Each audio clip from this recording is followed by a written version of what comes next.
మహబూబాబాద్ జిల్లా కొత్తగూడ మండలంలో మంత్రి సీతక్క పర్యటించారు. ప్రభుత్వ పాఠశాల విద్యార్థులకు దుస్తులు పంపిణీ చేశారు. కొత్తగా చేరిన విద్యార్థులకు మంత్రి సీతక్క అక్షరాభ్యాసం చేయించారు. మండలంలోని గోవిందపురంలో ఇందిరమ్మ ఇండ్ల నిర్మాణానికి భూమి పూజ చేశారు. కొత్తగూడ, గంగారం మండలాల ఇందిరమ్మ ఇళ్ల లబ్ధిదారులకు ఇళ్ల మంజూరు పత్రాలు సీతక్క అందజేశారు. మండలంలోని లబ్ధిదారులకు కళ్యాణలక్ష్మి చెక్కులను అందజేశారు. అనంతరం గోవిందపురంలోని నూతన పంచాయతీ భవనాన్ని మంత్రి సీతక్క ప్రారంభించారు.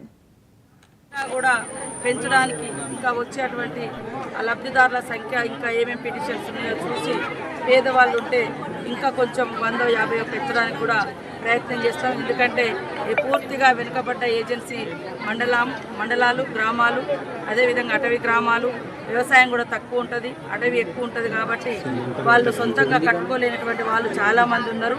అలాంటి వాళ్ళను దృష్టిలో పెట్టుకొని ఇప్పటికే ఐటీడీఏ నుంచి ఒక 1500 ఇళ్ళు ములుగు నియోజకవర్గానికి అదనంగా రావడంతో కొంత మరి వెసులుబాటు కూడా కలిగింది. మన యొక్క సిచ్యువేషన్ ఎప్పటికప్పుడు హౌసింగ్ శాఖ మంత్రి గారితో కూడా చర్చించి అదనంగా ఇల్లులు తీసుకురావడానికి ప్రయత్నం చేస్తాం. మిగతా రాష్ట్రంలో అందరికంటే ఎక్కువ దరఖాస్తులు కూడా ములుగు నియోజకవర్గం నుంచే, ములుగు జిల్లా నుంచి, ములుగు నియోజకవర్గం నుంచి ఎక్కువ పెట్టడం జరిగింది. సో ఈసారి 5000 మందికి ఇవ్వడం నాకు కూడా చాలా సంతోషం. ఏకకాలంలో మళ్ళీ దసరా వరకు కూడా మళ్ళీ కొంత తీసుకొచ్చి పేదల యొక్క కళ నీడ